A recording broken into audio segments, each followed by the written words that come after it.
It may be too late.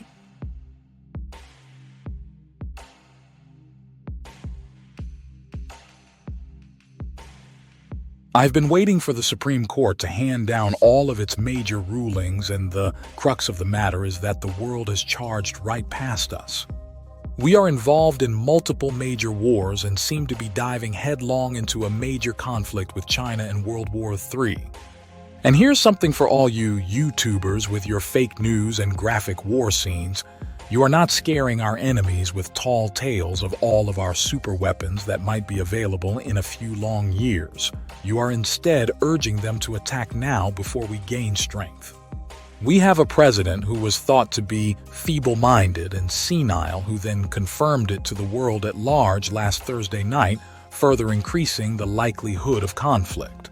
We have the only contender for the presidency living in Trump world, with his followers trumpeting Project 2025 and are bent on institutionalizing Trumpism.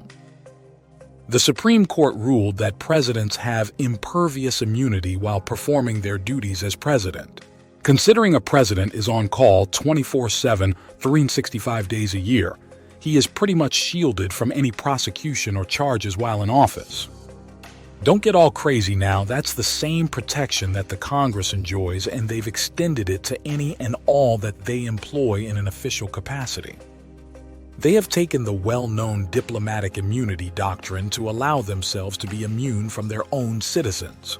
The Supreme Court then went further, pronouncing that anything that the president says or does while in office cannot be used as evidence in any trial against him, and this will probably invalidate his NY convictions and stop any other prosecutions in their tracks. Meanwhile, back at the ranch, your Supreme Court, the court sent back to the lower courts almost all Second Amendment cases that we have been waiting for decisions on for years. Sent back to the same courts which disobey the Supreme Court and flagrantly disregard the Constitution to continue their ways for another few years. Rulings, we've got rulings!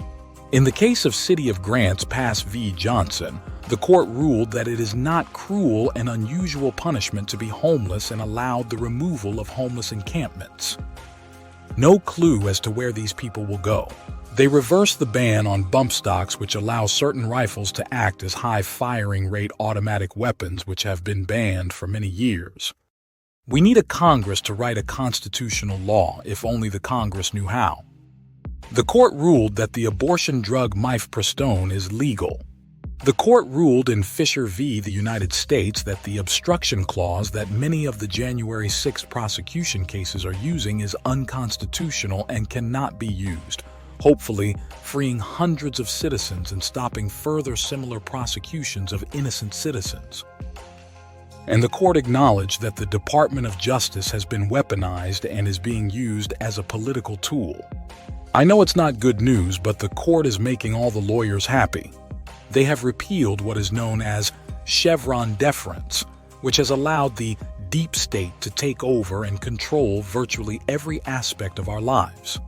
Now, if a ruling or regulation is challenged in court, the agency involved will no longer automatically be given the power to steamroll over plaintiffs. Because "I said so" is no longer good enough to prevail in a case.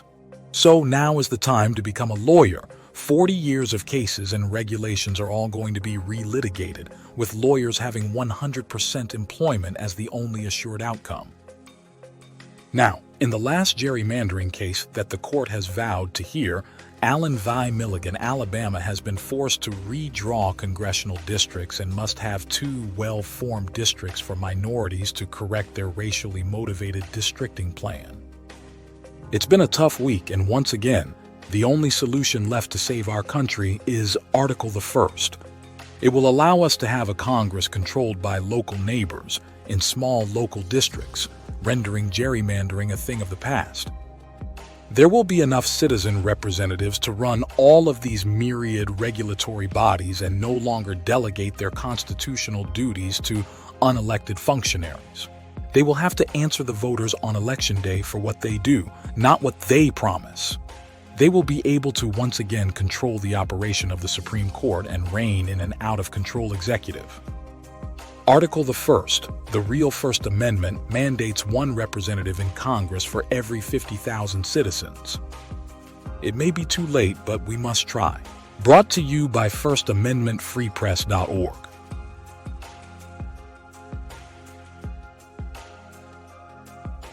The questions and the answers are inside this book, available on Amazon at ASIN, BOD2Z1GXWG,